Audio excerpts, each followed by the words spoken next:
আসসালামু আলাইকুম প্রিয় দর্শক, এভারকেয়ার হসপিটাল ঢাকা প্রেজেন্টস স্বাস্থ্য সঙ্গী অনুষ্ঠানে আপনাদের সকলকে স্বাগত জানাচ্ছি।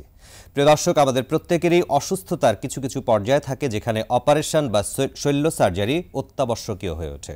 আমরা জানি জেনারেল সার্জারির একটি বিষয় ল্যাপারোস্কোপিক সার্জারি গত কয়েক দশকে পুরো পৃথিবীতে অনেক বেশি জনপ্রিয়তা অর্জন করেছে এবং আমাদের সার্জারি চিকিৎসায় অনেক বেশি সুবিধাও হয়েছে এই ল্যাপারোস্কোপিক সার্জারির প্রসারের কারণে। প্রিয় দর্শক, আমাদের দেশেও সচরাচর এবং হরহামেশাই ল্যাপারোস্কোপিক পদ্ধতিতে বিভিন্ন রকম সার্জারি প্রচলিত রয়েছে এবং প্রতিদিনই অনেক সার্জারি সম্পন্ন হচ্ছে। প্রিয় দর্শক, আজকের এই গুরুত্বপূর্ণ আলোচনায় আমাদের সাথে আলোচক হিসেবে অংশগ্রহণ করছেন অধ্যাপক doctor P K. Saha, general laparoscopic ও bariatric surgeon, senior consultant, Evercare hospital, Dhaka. Sir, আপনাকে স্বাগত জানাচ্ছি আমাদের আজকের অনুষ্ঠানের পক্ষ থেকে। ধন্যবাদ।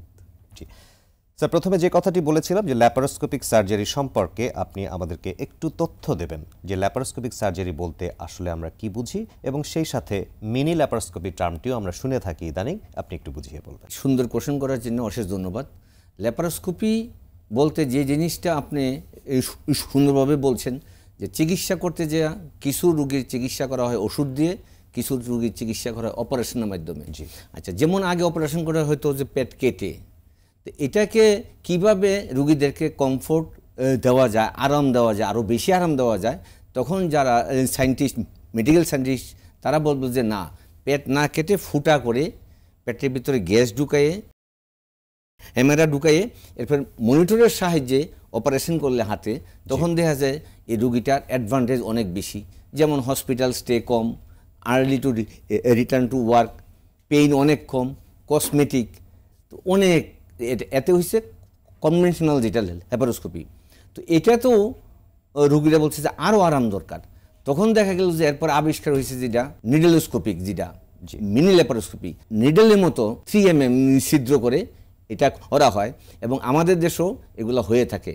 আমরা এভারকেয়ার এগুলা অহরহই অ্যাপেন্ডিক্স, হার্নিয়া, গলব্লাডার এগুলা করে থাকি। সুতরাং যে জিনিস করাই হোক না কেন, জিনিসগুলা আমাদের উদ্দেশ্য থাকে to extend the life of the patient with pain free, comfortable. এর জন্য আমরা বিভিন্ন প্রসিডিউরগুলো এখানে আমরা স্টার্ট করছি। এখানে মিনি ল্যাপারোস্কোপি, আধুনিক পদ্ধতিতে, ল্যাপারোস্কোপিক পদ্ধতিতে এবং মিনি ল্যাপারোস্কোপিক পদ্ধতিতে অনেকগুলো অপারেশন হচ্ছে। আমি আরেকটু ডিটেইলস যদি স্যার আপনার কাছে জানতে চাই যে ল্যাপারোস্কোপিক পদ্ধতিতে আমরা আগে কিন্তু এরকম শুনতাম যে শুধুমাত্র পিত্তথলির অপারেশনই হয়, কিন্তু আপনি কিছুক্ষণ আগে বলেছেন যে আরো বেশ কিছু অপারেশন ল্যাপারোস্কোপিক পদ্ধতিতে আপনারা করছেন, সেগুলো কি কি? ধন্যবাদ। ল্যাপারোস্কোপি সার্জারিতে বাচ্চাদের অপারেশন হয়, জি, অবসগাইনি যে পেশেন্ট আছে ওনাদের হয় এবং আমাদেরও হয়। বিনাইন ডিজিজ হয়, মেলিগনেন্ট ডিজিজ যেগুলো আছে, ক্যান্সার, এগুলো হয়। যেমন আমি এক্সাম্পল বলি, অ্যাপেন্ডিক্স হয়, হার্নিয়া হয়, সব ধরনের hernia, umbilical hernia, epigastric hernia, paraumbilical hernia, ventral hernia, inguinal hernia, femoral hernia, যত ধরনের হার্নিয়া আছে এগুলো হয়। এরপরে গলব্লাডারের পরে যেটা আছে কমন বেল ডাক্টে স্টোন থাকলে যে চোখ হলুদ হয়ে যায়, জন্ডিস হয়, এগুলোও হয়। আচ্ছা, আবার ইন্টেস্টাইনের ভিতর যদি বিভিন্ন রকমের যে ডিজিজগুলো আছে, ইভেন কোলোনিক ক্যান্সার আছে, এগুলো আমরা থ্রু ল্যাপারোস্কোপিতে করে থাকি। রাইট হিমোকুলেক্টমি, লেফট হিমোকুলেক্টমি, এপিআর, বিভিন্ন জিনিস। আবার দেখা যায় যে ইনভেস্টিগেশন একটা প্রসিডিউর, যখন নাকি আমরা ইনভেস্টিগেশন করে রোগটা নির্ণয় করতে পারি না, তখন ডায়াগনস্টিক ল্যাপারোস্কোপি করেও আমরা বিভিন্ন জিনিসের বায়োপসি নিয়ে আমরা এস্টাবলিশ করতে পারি যে জিনিসটা কি হয়েছে। ল্যাপারোস্কোপিক পদ্ধতিটি অর্থাৎ বিভিন্ন ক্ষেত্রে ব্যবহৃত হচ্ছে, ডায়াগনস্টিক ক্ষেত্রে ব্যবহৃত হচ্ছে এই পদ্ধতিটি এবং অপারেটিভ প্রসিডিউর হিসেবে থেরাপিউটিক হচ্ছে, আপনি সেটি বোঝাবার চেষ্টা করেছেন। কমন বাইল ডাক্টে স্টোন, এটি খুব মারাত্মক একটি ঘটনা যেটি অনেক সময় আমরা দেখি যে পেশেন্ট খুব কমপ্লিকেশন অবস্থায় চলে যান বা চিকিৎসার ক্ষেত্রে অনেক জটিলতা সৃষ্টি হতে পারে। আপনি এই বিষয়টিতে যেহেতু আমাদেরকে বলতে চান কিছুটা, অবশ্যই আপনি একটু ডিটেলস বলতে পারেন। ল্যাপারোস্কোপিক পদ্ধতিতে এই পদ্ধতি অপারেশন করলে কি সুবিধা পাওয়া যায়? ধন্যবাদ। এটা অনেকেই মনে করে যে গলব্লাডারটাই শুধু ল্যাপারোস্কোপির মাধ্যমে হয়। অনেক পেশেন্ট এখনো ভাবে যে একটাই বোধ হয়, আসলে তা না। ল্যাপারোস্কোপিক একটা প্রসিডিউর, এটার সাথে ওপেন যেগুলা কেসগুলো হয় ওগুলা প্রায় সবগুলাই ল্যাপারোস্কোপির মাধ্যমে হয়। এখন যে কোশ্চেনটা করছেন, খুব সুন্দর কোশ্চেন।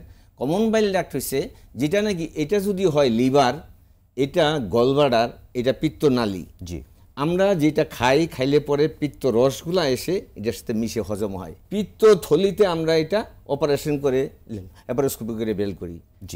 যদি এখানে এই পিত্তথলির থেকে যদি পাথরটা এখানে চলে আসে, চোখ হলুদ টলুদ হয়ে যায়, তখন আমরা থ্রু ল্যাপারোস্কোপি এটা ইনসিশন দিয়ে এটা স্টোনটাকে বের করে স্কোপ করে দিয়ে এবং এটার থেকে যত স্টোন আছে উপরে নিচে সব ক্লিয়ার করে আমরা ক্লোজ করে দিতে পারি, টি টিউব দিতে পারি, ফ্লাশ করতে পারি। আবার যদি দেখি যে না এর থেকে ক্লিয়ার হয় না, এটার থেকে ডিউডেনামের সাথে অ্যানাস্টোমোসিস করে দিতে পারি। আচ্ছা, সুতরাং এটা একটা এমন জিনিস যেটা নাকি ইআরসিপিতে অনেক সময় কমপ্লিকেশন হয়, ওই কমপ্লিকেশনগুলো ইজিলি ওভারকাম করা যায়। ইট নিডস দ্য এক্সপার্টিস এবং আমরা ইউজুয়ালি এগুলা আমরা এভারকেয়ার হসপিটালে করে থাকি। দক্ষতাই বেশি প্রয়োজন আসলে এই ধরনের কমপ্লিকেটেড কেসে ল্যাপারোস্কোপিক পদ্ধতিতে সার্জারি করবার জন্য, যেটি আপনি উল্লেখ করলেন। এবং অনেক পেশেন্ট আমরা দেখি এই ধরনের সমস্যার কারণে দেশের বাইরেও যেয়ে থাকেন এবং তারা সেখানে চিকিৎসা করবার চেষ্টা করেন। আপনি বলছেন যে আমাদের দেশে অবশ্যই চিকিৎসা, আমাদের এখানে instrument, equipment, all things are available. Choledochoscope আছে, কোলনজিওগ্রাম আছে, এই পুরাটা ক্লিয়ার হয়েছে কিনা ওইটাও আমরা জাস্ট ইভালুয়েট করতে পারি। জি, আমরা সব ধরনের অপারেশন এগুলো আমরা করে থাকি এভারকেয়ারে, কমনওয়েলথ এক্সট্রোনেট। স্যার, হার্নিয়া অপারেশন আমরা জানি খুব কমন। হার্নিয়ার অনেক রোগী রয়েছেন এবং বিভিন্ন রকম হার্নিয়া রয়েছে, যেটি আপনি কিছুক্ষণ আগে উল্লেখ করেছেন। এবং এতদিন পর্যন্ত আমরা শুনেছি কনভেনশনাল পদ্ধতিতে হার্নিয়া অপারেশন বেশিরভাগ হচ্ছে। হার্নিয়া অপারেশনের ক্ষেত্রে ল্যাপারোস্কোপিক পদ্ধতির সুবিধাগুলো সম্পর্কে আমাদের একটু বলবেন। ধন্যবাদ। এখন একটা কোশ্চেন সবারই আসে, ল্যাপারোস্কোপি বলতে বুঝো অজ্ঞান করতে হয় না স্যার, লোকাল দিয়ে কি ইয়া করা যায় না? ম্যাক্সিমাম অপারেশনই অজ্ঞান করে করতে হয়। ঘুম পাড়ায়, আমি যেটা বলি ঘুম পাড়ায় করতে হয়, কারণ অজ্ঞান বলে মানুষ একটু ভয় পায় যে জ্ঞান আসবে কি না আসবে। এর জন্য আমি মনে করি যে ওই টার্মটা ইউজ না করে আমি বলি যে এটা ঘুম পাড়ায় করা হয়। আপনি এতভাবে অ্যানেস্থেটিস্ট এক্সপার্ট আছে, মেশিন এক্সপার্ট আছে, ড্রাগ আমাদের নতুন নতুন ড্রাগ আছে, এমনভাবে ওষুধ দেওয়া হয় যে এটা কতক্ষণ লাগবে অপারেশন, আধা ঘন্টা, 35 মিনিট বা জাস্ট এরকম হিসাবে ওনারা অ্যানেস্থেটিস্টটা দেয়। এবং এই অ্যানেস্থেটিস্টের সাহায্যে ল্যাপারোস্কোপি করে সব হার্নিয়াই মোটামুটি করা যায়। হার্নিয়া করা, ওপেন করা এবং ল্যাপারোস্কোপি করার মধ্যে মানুষ, আমি তো আগেই বললাম যে মানুষ খালি আরাম চায়, আরও আরাম, আরও ভালো। এই রসগোল্লা হবে না, স্পঞ্জ রসগোল্লা আরও মিষ্টি কম, আরও স্বাদ। ঠিক এমনি করেই যারা মেডিকেলে এক্সপার্ট আছে, আমরাও চাই পেশেন্টকে টু গিভ দ্য মানে হাইয়েস্ট লেভেল অফ কমফোর্টনেস। সুতরাং ওইগুলাতে দিলে পরে ল্যাপারোস্কোপি দিয়ে করে কি ইনসিশন দিতে হয় না, কাটতে হয় না, এই ছোটো ছিদ্র করতে হয়। এই ছোটো ছিদ্রের মাধ্যমে যাই ওখানে ম্যাশ দিতে হয়, ম্যাশ মানে নেট দিতে হয়। নেট দিয়ে দিলে পরে এটা স্ট্রেন্থেনিং হয়। আমি যদি জিনিসটা একটু ইজিলি জাস্ট বলি যে এখানে একটা ওয়াল আছে, ওয়ালটা এই জায়গাটা লিক আছে, আমরা কমন সেন্সে কি করি, এটাকে আমরা ক্লোজ করে দিই, বা শেষ হয়ে গেল। মনে করি যে এখানেও যদি এই জামাটা যদি আমার ছিঁড়ে যায়, কি করি, এটা এখানে কোনো ইয়া নাই, এটা ছিঁড়া মানে এখানে হার্নিয়া, এটা আমরা ক্লোজ করে দিই। এটাকে স্ট্রেন্থেনিং করার জন্য এই কাপড়ের এই চেক দিয়ে এখানে একটা তালি লাগাই দিই, হয়তো বা স্ট্রেন্থেনিং করি, তাই না? এই একই same principal use to do the laparoscopic surgery, যেটা নাকি ওখানে আমরা ম্যাশ প্লেসমেন্ট করে দিই, ম্যাশটাকে আটকাই দিই। এখন এইটার জন্য এক্সপার্টিস দরকার। এটা লার্নিং কাপ স্ট্রিপ অনেক দিন লাগে, এটা এক্সপার্ট হতে অনেক দিন লাগে বিভিন্ন জিনিস। সুতরাং এইটাতে অনেকে আসতে চায় না, অনেকে আরম্ভ করার পরে আর করতে চায় না। কিন্তু আমি মনে করি যারা নাকি এখন আমাদের দেশে বিভিন্ন ইনস্টিটিউটে বিভিন্ন জায়গায় আছে, অনেক ভালো ভালো সার্জন আছে, they use to do that through laparoscopy করে। সব ধরনের হার্নিয়াটি করা যায়, ventral hernia, incisional hernia, inguinal hernia, সবগুলো এগুলো করলে কি লাভ? তাইলে আমার না কেটে লাভ হয়েছে এটা যে হসপিটাল স্টে কম, পেইন কম, কসমেটিক কম, রিকারেন্স রেট প্রায় ওপেনের মতো এবং এর থেকে কিছু কম। আচ্ছা, সুতরাং এর সাথে সাথে যে জিনিসটা হবে যে আবার হয় কেন স্যার, তাহলে it depends about the 3 things: patient concern, যিনি অপারেশন করেন তার এক্সপার্টিস কনসার্ন, আর যে মেটেরিয়ালসটা ইউজ করা হয় ম্যাশ অ্যান্ড টেকার্স ফিক্সেশনের জন্য এটা কনসার্ন। এই 3টি বিষয়ের উপর নির্ভর করে যে রিকার করবে কিনা বা পুনরায় আবার আক্রান্ত হবেন কিনা। যার জন্য আমরা use to advice the patient not to do the heavy work, smoking of করে দিতে বলি। যাদের এই সিওপিডি আছে এগুলোর জন্য এই চিকিৎসা করে, ফাউল ব্লাডার মুভমেন্ট জন্য ইজি হয়, এইগুলো আমরা সাধারণত অপারেশন আগেই অ্যাডভাইস করে দিই। আর যেটা নাকি আমাদের উপর যেটা expertise, it depend on the expert of the expertise, এটা কোন জায়গায় করছে, কোন মেথডে করবে, এই পেশেন্টটা কোন ম্যাচটা হবে ভালো হবে, কতটুকু সাইজ, কোন জায়গায় আটকাবে, এগুলো সব হিসাব করে দিলে পরে কোনো অসুবিধা নাই। এবং ম্যাশের quality is most important thing. এই মেশের কোয়ালিটি যদি ভালো থাকে তাহলে রিকারেন্স রেট খুবই কম, এবং ওয়ার্ল্ডে যেটা আছে বিভিন্ন যে রেট আছে আমাদের এখন ঠিক একই সেম স্ট্যান্ডার্ড করা হয় এখানে। সেম স্ট্যান্ডার্ড, ইন্টারন্যাশনাল স্ট্যান্ডার্ডকে সামনে রেখে আমাদের দেশেও সেই বিষয়গুলির সামনে রেখেই আসলে অপারেশনগুলো করা হচ্ছে। আমরা অনেক সময় শুনে থাকি যে কিছু কিছু কমপ্লিকেটেড ক্ষেত্রে হার্নিয়ার অপারেশন অনেক জটিল হয়ে যায়, সেই সকল ক্ষেত্রে কি আপনারা ল্যাপারোস্কোপিক পদ্ধতিকে চুজ করেন কিনা কমপ্লিকেটেড হার্নিয়ার ক্ষেত্রে? Very nice question, thank you very much. যদি হার্নিয়াটা স্ট্রেঙ্গুলেটেড হয়ে যায়, ব্লাড সাপ্লাই কম, ইন দ্যাট কেসে don't go for the laparoscopic surgery, in that কেসে আমরা go for the open surgery. আগে তো লাইফ সেভ করতে হবে, এরপরে কসমেটিক। সুতরাং ইন দ্যাট কেসে আমরা সাধারণত ল্যাপারোস্কোপি করি না, সাধারণত ওপেন করি। আর হার্নিয়াটা অপারেশন করার উদ্দেশ্যটা কি আমাদের? To prevent the complication. যে হার্নিয়া যদি না করা হয় এটা ইনরিডিউসিবল হয়ে যাবে, অবস্ট্রাক্টেড হয়ে যাবে, স্ট্রেঙ্গুলেশন আর সাপ্লাই কমে যাবে, পচে যাবে, তাহলে পেশেন্টের লাইফ থ্রেটেনিং হয়ে যাবে, ইমার্জেন্সি হবে। ওগুলোর জন্য না প্রয়োজন হয়, এর জন্য ইলেকটিভ সার্জারিভাবে করলে, প্ল্যান ওয়াইজ করলে এটা আউটকাম ভালো। আপনার কাছে আমরা ল্যাপারোস্কোপিক পদ্ধতি সম্পর্কে জানলাম, এই পদ্ধতির সুবিধা সম্পর্কে জেনেছি, মিনি ল্যাপারোস্কোপি সম্পর্কে আপনি আমাদের সংক্ষিপ্তভাবে তথ্য দিয়েছেন, এবং ল্যাপারোস্কোপিক পদ্ধতিতে কি কি অপারেশন করা যায় সেই বিষয়গুলো সম্পর্কে জানছি। এই বিষয়গুলোর আরও গভীরে আমরা বেশ কিছু গুরুত্বপূর্ণ তথ্য আপনার কাছে নেব ছোট্ট একটি বিরতি নেবার পর। প্রিয় দর্শক, স্বাস্থ্য সঙ্গী অনুষ্ঠানের এই পর্যায়ে আমরা খুব সংক্ষিপ্ত সময়ের একটি বিরতিতে যাচ্ছি, কিছুক্ষণের মধ্যে আমরা ফিরে আসবো, সঙ্গে থাকবে।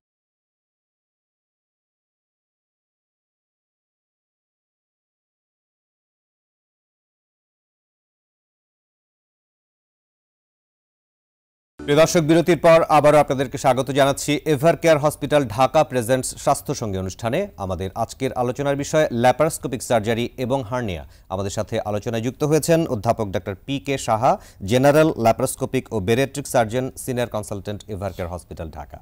স্যার, বিরতির পূর্বে আমরা ল্যাপারোস্কোপিক সার্জারির বেশ কিছু গুরুত্বপূর্ণ বিষয় নিয়ে আপনার সাথে কথা বলেছিলাম। আমরা জানি যে অনেক সময় আমরা ইনজুরি বা ট্রমার শিকার হই, আমাদের শরীরের স্প্লিন বা লিভার বা পেটের ভিতরের এই ধরনের অর্গানগুলো অনেক সময় ইনজুরির শিকার হতে পারে। সেই ক্ষেত্রে ল্যাপারোস্কোপিক সার্জারি কতটুকু ভূমিকা রাখতে পারে? Thank you very much, very nice question. সাধারণত এই কোশ্চেনটা কেউ খুব একটা করে না। এটা আমরা যখন নাকি পলিট্রমা পেশেন্ট আসে, বিভিন্ন রুট ট্রাফিক অ্যাক্সিডেন্ট আসে অথবা অ্যাসাল্ট করে আসে, তখন বিভিন্ন আমাদের এখানে এই সাইডে থাকে লিভার, এই সাইডে স্প্লিন, এই থেকে ইন্টেস্টাইন, খাদ্যনালী, বিভিন্ন এখানে থাকে রিব, এখানে লাংস থাকে, বিভিন্ন জিনিস একবারে অনেক সময় হইতে পারে, ইনজুরি হইতে পারে। এখন বিভিন্ন ইনভেস্টিগেশন করে আমরা সিটি স্ক্যান করে বা এমআরআই করে, আলট্রাসোনোগ্রাফি করে অনেক সময় সব কিছু 100% অ্যাসেসমেন্ট করতে পারি না। অনেক সময় এই সময় যদি আমরা চোখে দেখে ডায়াগনস্টিক ল্যাপারোস্কোপি দেখে, তখন স্প্লিনের ইনজুরি টাইপ আছে, লিভার ইনজুরি টাইপ আছে 1, 2, 3, 4, 5, 6 এরকম। তো এটা কোন লেভেলে আছে, কতটুকু হিমোরেজ হচ্ছে না হচ্ছে, এগুলো আমরা অ্যাসেসমেন্ট করতে পারি। আরেকটি বিষয় স্যার, আমরা জানি যে রাইট বা লেফট হেমিকোলেক্টমি, যেটিকে আপনারা বলেন, বা কোলনের বিভিন্ন সমস্যার কারণে যে সকল অপারেশন করা হয়, সেই সকল ক্ষেত্রে ল্যাপারোস্কোপিক সার্জারি কতটুকু ভূমিকা রাখছে? ধন্যবাদ। কোলনিক বলতে আমাদের খাদ্যনালীটা বুকে ইসোফেগাস, এরপরে স্টোমাক যেখানে খায়াতে আমরা থাকি, এরপরে ইন্টেস্টাইন আছে, স্মল ইন্টেস্টাইন, লার্জ ইন্টেস্টাইনের অংশ যেটা, right ascending colon, transverse colon, descending colon, এরপরে আমাদের বায়ুপথে যেটা বের হয়ে যায়। এখানে প্রায়ই দেখা যায় ক্যান্সার হয়, কোলনিক ক্যান্সার হয়। এটা হতে পারে একটাম, হতে পারে সিগমেন্ট কোলন, হতে পারে ডিসেন্ডিং কোলনে, ট্রান্সভার্স কোলনে, অন্ত্রের বিভিন্ন জায়গায় হতে পারে, সিকামে হতে পারে। তখন এগুলো আমরা পেশেন্টের থেকে হিস্ট্রি নিয়ে আগে, প্রথম important thing history, then examination of the patient, then do the investigation.